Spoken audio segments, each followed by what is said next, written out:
है। आज के सत्संग का मुख्य विचार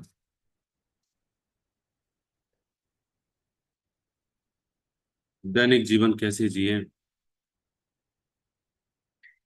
इस विषय पर शास्त्र के आधार पर दास संगत के सम्मुख विषय रखेगा।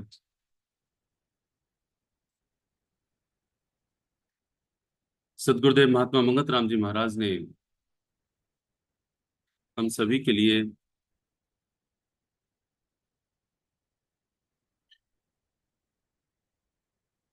इतना ग्रंथ, ग्रंथ श्री समता विलास और ग्रंथ श्री समता प्रकाश हम सभी को दिया है। लेकिन हमारा दुर्भाग्य है कि हम उसको पढ़ नहीं पाते।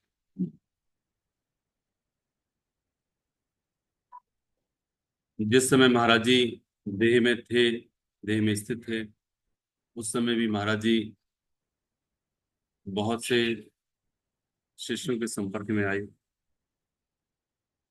और उन शिष्यों ने बहुत सारे प्रश्न भी पूछे। महाराज जी ने उनके उत्तर दिए। लेकिन दुर्भाग्य यह है कि हम सब ना तो उन प्रश्न उत्तर को पढ़ पाते हैं,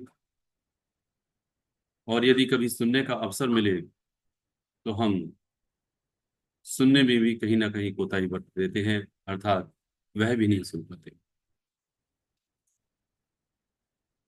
इसके पीछे कारण सिर्फ एक ही है कि हमारा जो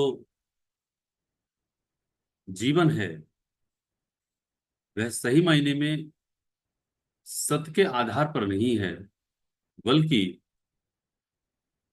जैसे देखा देखी ये समाज चल रहा है, हमारा परिवार चल रहा है, बुजुर्गों ने जैसे किया हम भी वैसे ही चलते हैं। कुछ परिवर्तन कर लिया तो मंदिर जाने लगे, गुरुद्वारे जाने लगे, वहां पर कुछ जैसे देखा जैसे पाया उसको भी अनुसरण में कर लिया। हम सभी का बड़ा सौभाग्य है, और भी कई प्रेमी हैं जो पूर्ण ऋषि को प्राप्त जिन्होंने किया, या उनको सहज ही पूर्ण संत प्राप्त हो गए। तो ये कहना यहाँ जरूरी है कि पूर्ण संत जैसे महात्मा मंगत राम जी महाराज, भगवान राम, भगवान कृष्ण, गुरु नानक साहब, गुरु कबीर साहब, ये सभी पूर्ण संत, यदि किसी ने हृदय से उनको अपना रहबर माना, उनको अपना आदर्श माना, उनको अपना ईश्वर जाना, और जान करके फिर उनके ज्ञान और विज्ञान को समझने की कोशिश करी, तो उनके अनुसार कुछ चलने लगे, कुछ चलते हैं। लेकिन जितना जितना चल पाते हैं, जितना जितना वो हो पाता है उतना ही करते हैं। कहीं ना कहीं ये आधार बना ही रहता है कि संसार सत्य है, और जो ईश्वर है, जो करतार है, उस रास्ते पर चल ही रहे हैं। ठीक है, जितना चल रहे हैं। लेकिन अब हम इस बात को समझने की कोशिश करें कि सत्पुरुष से जब कोई प्रश्न पूछा जाता है और फिर सत्पुरुष उनका उत्तर देते हैं, तब उस उत्तर, तब उस मार्गदर्शन को हम जब तक गहराई से समझ नहीं पाते, या फिर उस समझ को अपने जीवन में नहीं उतार पाते, तब तक बात बनती नहीं है।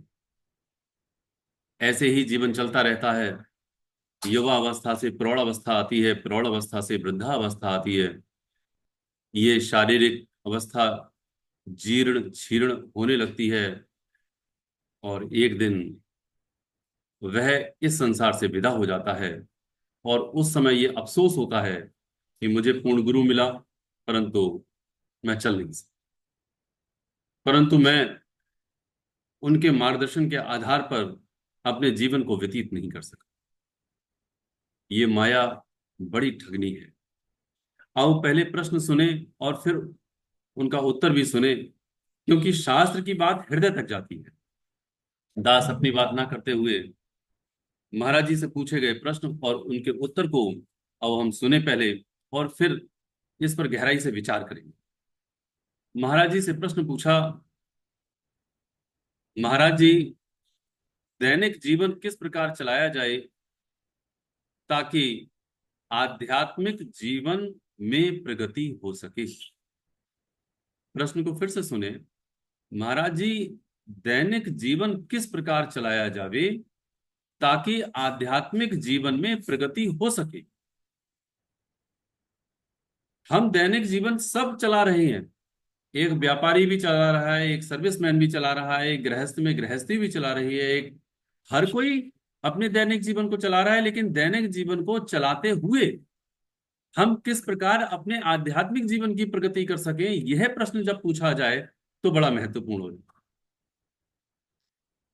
तो सुने त्रिकालदर्शी सत्पुरुष के उत्तर के लिए कि उन्होंने क्या जवाब दिया और क्या मार्गदर्शन दिया। हमारे लिए मार्गदर्शन वह बहुत महत्वपूर्ण है।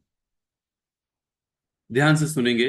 अभी दास संपूर्ण मार्गदर्शन को अर्थात एक उत्तर को पूरा पहले पढ़ रहा है, उसके पश्चात हम सब इस पर विचार करने की कोशिश है।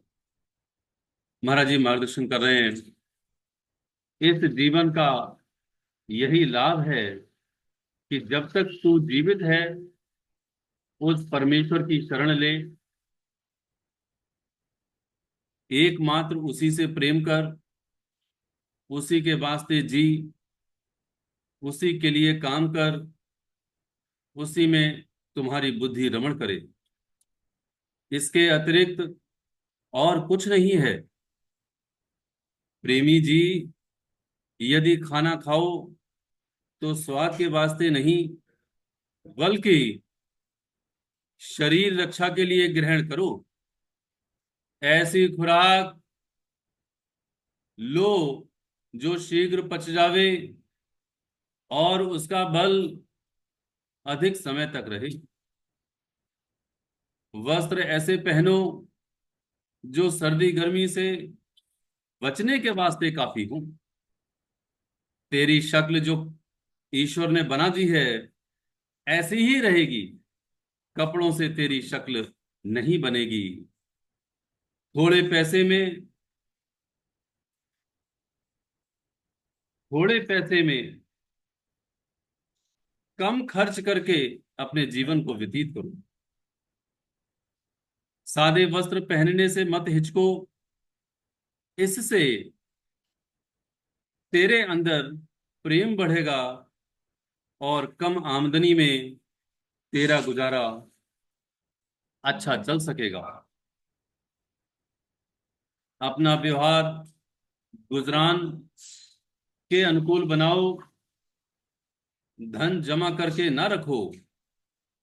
ऊंचे विचार वालों की संगत करो, प्रभु का सिमरण कर, जिससे तेरे अंदर ठंडक पैदा होगी। यदि इन नियमों पर तू चला तो बहुत कुछ तेरे दिल में खुशी आवेगी और तेरे दिल को असली शांति प्राप्त होगी। ये दुनिया बड़ी प्यास है, बड़ा मुसीबत खाना है। इससे तू उस प्रभु के नाम का सिमरण करके पार हो सकता है। प्रेमी जी, सारी रात तुझे मिली है प्रभु के याद करने के लिए, और तू उस रात को गुराड़े लेकर गफलत यानी लापरवाही की नींद में सोता है। बाहोश हो जा। रात से बढ़कर तू और क्या एकांत चाहता है। अब भी समझ ले, अब भी समय है। सिमरण अभ्यास शुरू कर, तेरा अवश्य कल्याण होगा। ये बात ये मार्गदर्शन महाराज जी ने उस प्रेमी को दिया जिस प्रेमी ने महाराज जी से ये प्रश्न पूछा था। दास को यही समझ में आता है कि ये प्रश्न उस प्रेमी ने अपने लिए नहीं पूछा, ये ईश्वर की लीला है। ये प्रश्न उस प्रेमी से पूछवाया गया था, ये मेरे लिए पूछवाया गया था, ये मेरे लिए उत्तर है कि मैं कैसे जीवन जीऊं, मैं अपनी मैं को कैसे मारूं, मैं किस प्रकार से अपने अंदर रहते हुए मैं अपने ही अंतर्यामी में समा जाऊं, जिससे कि मेरा कल्याण हो जाए। मैं हम पर आ जाऊं, मैं तुझ में समा जाऊं और वो मुझ में समा जाए। लेकिन ये बात धीरे धीरे आती है। कैसे आती है, महाराज जी कैसे शुरुआत करते हैं? कहते हैं इस जीवन का यही लाभ है कि जब तक तू जीवित है उस परमेश्वर की शरण ले। तो सबसे पहली बात गुरुदेव कहते हैं कि तेरी शरणागति उस ईश्वर के प्रति होनी चाहिए, उस गुरु के प्रति होनी चाहिए। जिस गुरु को तूने अपना मालिक बनाया है, जिस ईश्वर को तूने अपना रहबर बनाया हुआ है, वो तेरे हृदय में निवास कर रहा है, तेरे रग रग में निवास कर रहा है, रोम रोम में निवास कर रहा है। तू उसके मार्गदर्शन के आधार पर चल, तू वहीं जी, अर्थात शरण उसकी ले ले तू। तेरा व्यापार कैसे चलेगा, उसकी शरण में जाकर के उससे पूछ। तेरी सर्विस कैसी चलनी चाहिए, उसकी शरण में बैठ करके उससे पूछ। तेरी घर गृहस्थी, बच्चे, माँ बाप, भाई बहन, किस प्रकार से तू उनसे व्यवहार करेगा, इस प्रकार की ऐसी भी सब बातें, ऐसा सारा का सारा मार्गदर्शन उसकी शरण में जाकर के तुझे प्राप्त हो सकेगा। और दुनिया की कोई शक्ति, कोई ताकत तुझे बता नहीं सकती। भगवान कृष्ण ने भगवत गीता में संपूर्ण मार्गदर्शन दिया हुआ है। भगवान राम ने वाल्मीकि कृत रामायण के अंतर्गत और तुलसीदास कृत रामचरितमानस में मार्गदर्शन दिया हुआ है। मोहम्मद साहब ने कुरान शरीफ में मार्गदर्शन दिया हुआ है। गुरुदेव गुरु ग्रंथ साहिब में जो 10 अवतार हुए, जो 10 गुरु आए, उन्होंने गुरु ग्रंथ साहिब में समस्त मार्गदर्शन दिया हुआ है। वर्तमान काल के योगीराज महात्मा मंगत राम जी महाराज ने ग्रंथ सी समता प्रकाश में और ग्रंथ सी समता विलास में संपूर्ण मार्गदर्शन दिया हुआ है। तो उनकी शरण में जाएं हम। गुरु मानियो ग्रंथ, इसलिए वो कहते हैं गुरु को ही, ये जो ग्रंथ है उसको गुरु मान लो। लेकिन हमारा दुर्भाग्य है, हम मार्गदर्शन में की शरण में अर्थात ईश्वर की शरण में अर्थात गुरु की शरण में नहीं पहुंच पाते, बल्कि अपनी मनमानी करते रहते। वो कहते हैं कि उसी के वास्ते जी, उसी के लिए काम कर। हमारा जीवन यदि व्यतीत हो तो उसके लिए हो, उसके लिए हम काम करें। जैसे एक महिला यदि घर में झाड़ू लगा रही है तो उसे यह नहीं कहा जाता कि तू सेवा कर रही। यदि वो मंदिर में और यदि वो गुरुद्वारे में झाड़ू लगा रही है तो सब उससे कहते हैं सेवा कर रही हो जी, तो वहां सेवा हो रही है। यदि घर को भी मंदिर बना ले, यदि घर को भी गुरुद्वारा बना ले, तो तू सेवा कर रही है। तो बात वही खड़ी हुई है कि उसी प्रकार से, जिस प्रकार से तूने अपने घर को मंदिर बना लिया, उसी प्रकार से इस मन को मंदिर बना ले और यहां पर भी झाड़ू लगा। और वो कौन सी झाड़ू है? वो इन 5 विकारों को दूर करने के लिए झाड़ू लगा, जिसमें काम, क्रोध, मोह, लोभ और अहंकार आते हैं। लेकिन मुझको समझ में नहीं आती बात। मैं अपने घर में झाड़ू लगा करके पूरा जीवन व्यतीत कर देता हूं, लेकिन मेरी धारणा ये नहीं बन पाती कि मैं घर में झाड़ू नहीं, बल्कि मैं सही मायने में मंदिर में झाड़ू लगा, वही सेवा बन जाएगी। इसलिए कह रहे हैं वो तू उसी के लिए काम कर। तो काम काम में फर्क बन जाएगा, वो काम काम नहीं होगा, वो सेवा बन जाएगी, और सेवा का फल वो प्रभु देगा, वो पिता परमेश्वर देगा। इसलिए कह रहे हैं उसी में तुम्हारी बुद्धि रमण करे, इसके अतिरिक्त और कुछ नहीं है। तुम्हारी बुद्धि वहां रमण करे कि ये जो पुत्र है वो भगवान का दिया हुआ है, ये पत्नी भगवान की दी हुई है, ये पति भगवान का दिया हुआ है, ये घर भगवान का दिया हुआ है, मेरा मार्ग केवल एक ईश्वर की ओर होना चाहिए। तो सबसे पहली बात महाराज जी ने ये कही कि तेरी शरणागति इस प्रकार से।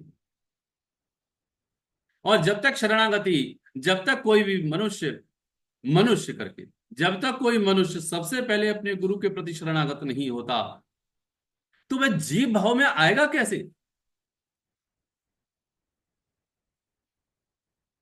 उसकी बुद्धि सबसे पहले तो इस बात को स्वीकार करेगी कि हाँ मेरे गुरु, क्योंकि वो अभी भी देह में है।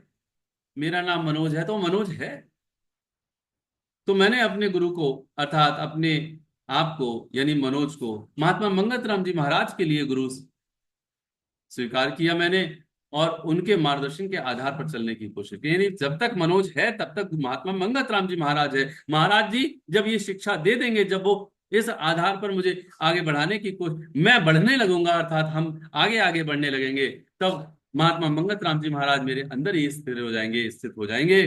तब वह जीव भाव में आ जाएंगे, और जीव भाव से फिर मेरी गति जो आगे की है स्थिति है वो बढ़ने लगेगी। तो पहले पहल तो हमें गुरु को स्वीकार ही करना, शरणागति जानी।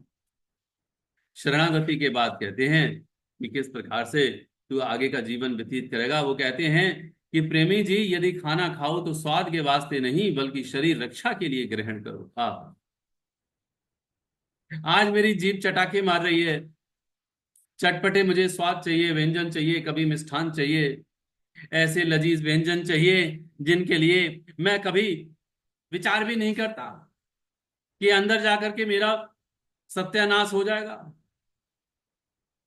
और आजकल तो वो क्या फास्ट फूड चला है, फास्ट बहुत तेज वाला जो खाना है वो चला है, चाउमीन है, बर्गर है, डोसा है।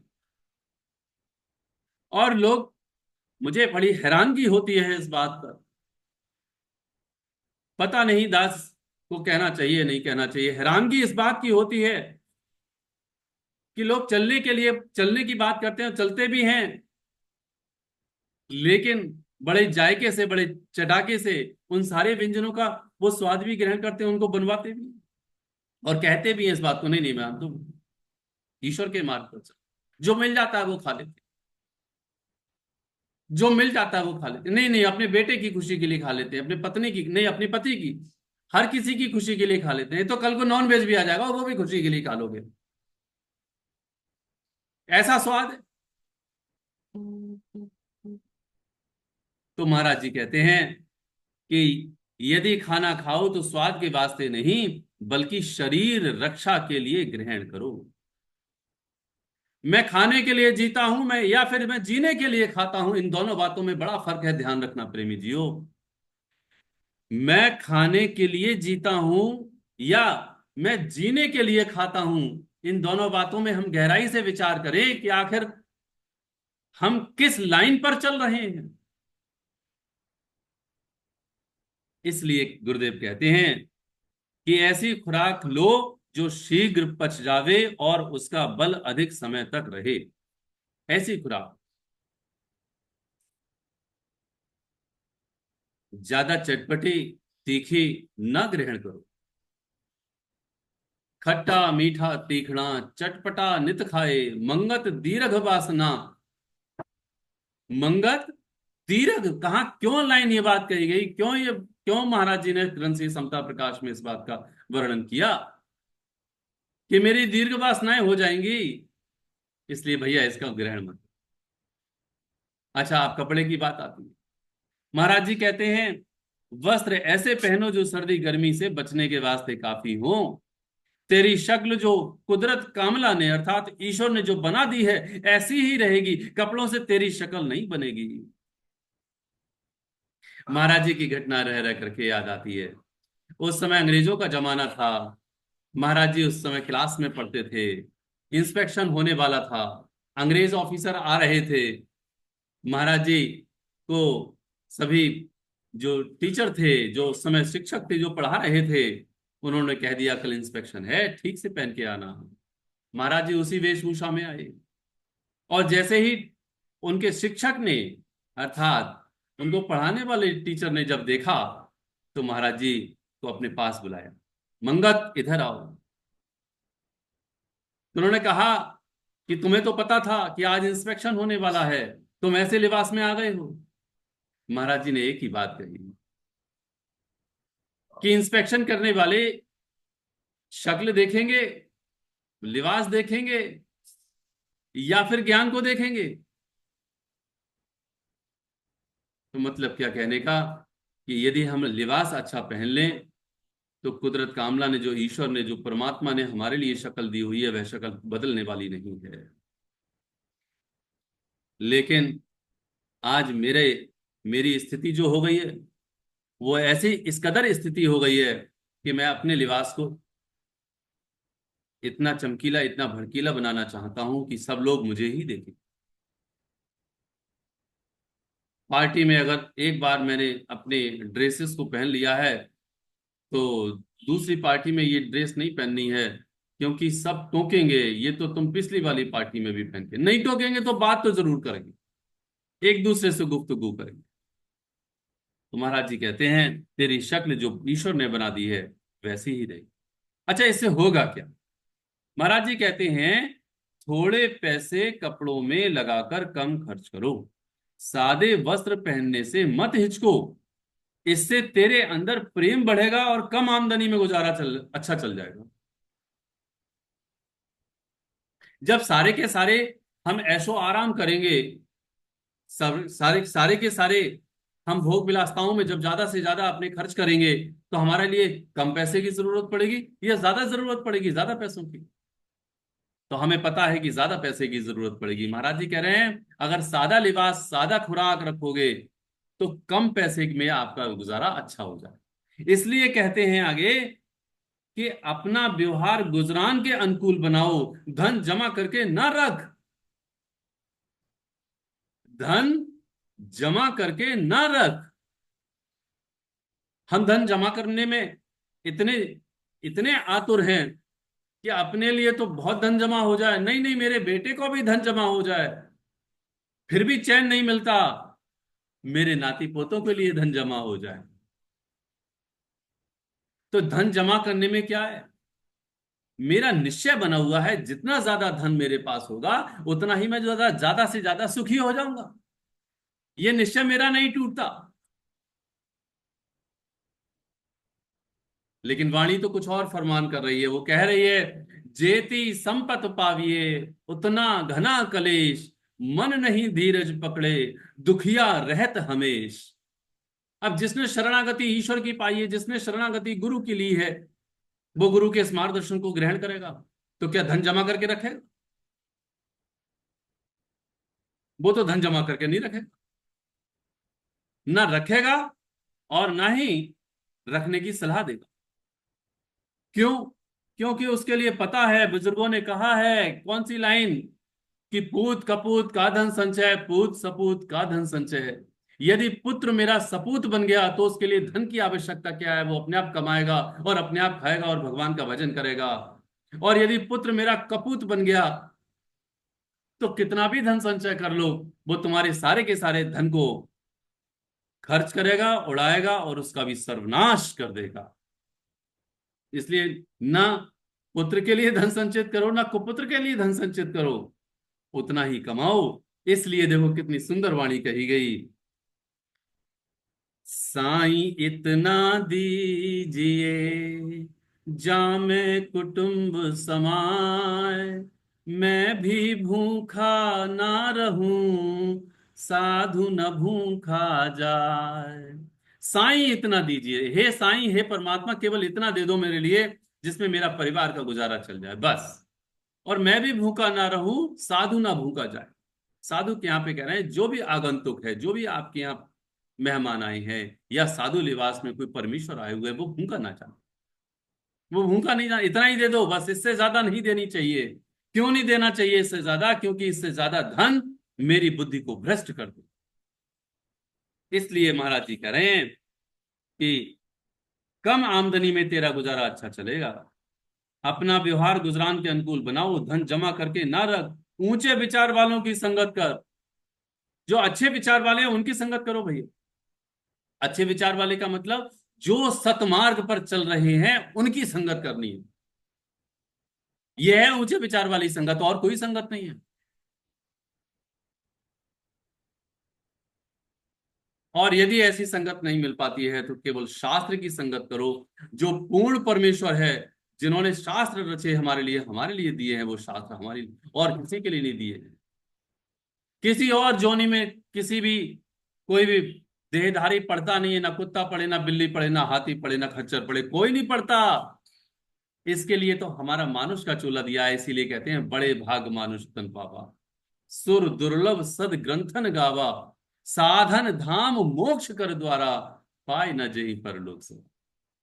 इसीलिए ये मानुष का चोला बड़ा भाग्यशाली है कि बड़े भाग्य मानुष तन पावा, सुर दुर्लभ सदग्रंथन गावा। यूं ही नहीं कहा गया, सारे के सारे 84 लाख जोनियों में सर्वश्रेष्ठ जोनी है ये। इसलिए वो बता रहे हैं कि सर्वश्रेष्ठ योनि में तुझे करना क्या है। वो कह रहे हैं ये दुनिया बहुत बड़ी प्यास है, ये बहुत बड़ा मुसीबत खाना है। ये सतपुरुष के वचन हैं, दास के नहीं। गुरुदेव कहते हैं ये दुनिया बहुत बड़ी प्यास है, बड़ा भारी मुसीबत खाना है। इससे तू उस परमेश्वर, उस प्रभु के नाम का सिमरण करके पार हो सकता है। इस मुसीबत खाने से जिसको निकलना है, इस गहरे दलदल से जिसको निकलना है, वो भगवान को सिमरण करके निकल सकता है। भगवान का सिमरण सफल तब होगा जब सादगी, सत्य, सेवा और सत्संग में ये मनुष्य, ये जीव होश करके बैठेगा और होश करके चलने की कोशिश करेगा। वरना सिमरन से भी तेरा भला नहीं होने वाला। क्यों? क्योंकि जब तू सिमरन करने बैठेगा तेरा मन तो सिमरन में लगेगा ही नहीं। अरे भैया, तू सादा जीवन जिएगा, तू दूसरों की सेवा करेगा, तू ध्यान से सत्संग को श्रवण करेगा, एक ईश्वर के तू सहारे रहेगा, अर्थात पांच चारों नियम का पालन करेगा, तो पांचवें नियम का पालन करने में तुझे बड़ी अच्छी से बड़ी जल्दी से भगवान का नाम मिलने लगेगा। और तेरा सिमरन उसी समय ही नहीं, तेरा सिमरन हर पल होने लगेगा। जब तू सत्संग सुनेगा तब भी भगवान का नाम ले रहा है, भगवान का नाम सुन रहा है। सेवा करेगा तब भी भगवान के वास्ते सेवा करेगा। सादा जीवन जिएगा तो इसलिए कि हे प्रभु तू मुझे मिल जाए। इसलिए वो कहते हैं कि ये दुनिया में एक बड़ी प्यास है, बड़ा भारी मुसीबत खाना है। इससे तू उस प्रभु के नाम का सिमरण करके ही पार हो सकता है। अब आगे क्या कहा, अंतिम बात। प्रेमी जी, सारी रात तुझे मिली है प्रभु की याद करने के लिए, और तू उस रात को गुराड़े लेकर के गफलत यानी लापरवाही की नींद में सोता है। बाहोश हो जा रात से बढ़कर, और तू क्या एकांत चाहता है। हम तो बेहोश हैं, दिन में भी बेहोशी से जीवन व्यतीत कर रहे हैं। वो कह रहे हैं रात में तेरे लिए प्रभु का सिमरन करना है, इससे बड़ा एकांत और तुझे क्या मिलेगा। और हम कितने बुद्धि, हमारी कितनी बुद्धि भ्रष्ट है कि हम रात तो छोड़ो, दिन में सुबह और शाम गुरु के बतलाए हुए सिमरन के समय के लिए पक्के इरादे से सुबह और शाम सिमरन नहीं करते। 15 से 30 वर्ष की आयु के लिए 1 घंटा सुबह और शाम, 30 से 40 वर्ष के लिए 1.5 घंटा सुबह और शाम, 40 से 60 वर्ष के लिए 2 घंटा सुबह और 2 घंटा शाम, और 60 वर्ष के पश्चात अधिक से अधिक समय अर्थात समय प्रभु के सिमरन में बिताना है। ये नियम दिया है। जिस नियम के लिए उन्होंने कह दिया कि सिमरन से लापरवाही करनी, अपनी मूल बर्बादी करनी है, आज भी मुझको होश नहीं आया, तो मेरा दैनिक जीवन कैसे चलेगा? इसलिए जो दैनिक जीवन है, उस दैनिक जीवन में ये जो गुरु ने मार्गदर्शन दिया हुआ है, किस प्रकार तुम्हें अपने जीवन में सादगी को अपनाना है, सेवा को अपनाना है, एक ईश्वर के सहारे, एक ईश्वर का विश्वास को अपनाना है, उस परमेश्वर की शरण में रहना है, सादे वस्त्र पहनने हैं, तब जाकर के मेरा भला हो पाएगा, तब जाकर के मेरी बुद्धि शुद्ध हो पाएगी। वरना मेरी बुद्धि में कितनी अशुद्धता है, इस बात के लिए तो केवल गुरु जानता है। जानता है, ये जीव भी है, मैं भी जानता हूं, लेकिन बेहोश हूं मैं, होश ही नहीं आ रही है। इसलिए गुरु जानता है। गुरु क्या कह रहा है? सतगुरु तो अंतर रमे, पल पल करे पुकार, आज्ञाकारी होय के तू घट का पाटू। गुरु गुरु पुकार रहे हैं, लेकिन मुझे उनकी आवाज सुनाई नहीं आ रही। इसीलिए यही मार्गदर्शन हम सभी के लिए गुरुदेव ने जैसा दिया, वैसे ही भगवान कृष्ण ने भी दिया। अंतिम बात दास संगत के सम्मुख भगवान कृष्ण का एक श्लोक, जो अधिकतर दास उसको पढ़ने की कोशिश करता है और कहने की भी कोशिश करता है। भगवान कृष्ण ने हम सभी के लिए छठे अध्याय में एक श्लोक दिया, जो 17वां श्लोक है। भगवान कृष्ण कहते हैं, युक्त आहार विहारस्य युक्त चेष्टस्य कर्मसु युक्त सुप्रभाव बोधस्य योगो भवति दुःखः।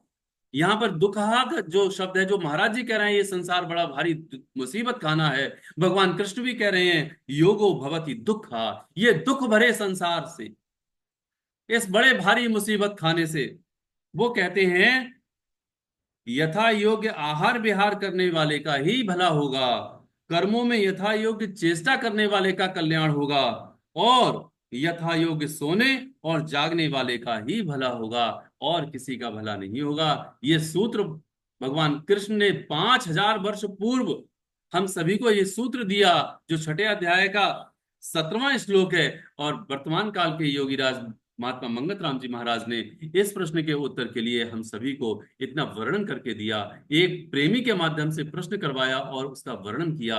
हम सभी इसको समझें, गहराई से अपने अंदर में आत्मसात करें और अपने जीवन को व्यतीत करें। ओम ब्रह्म सत्यम सर्वम।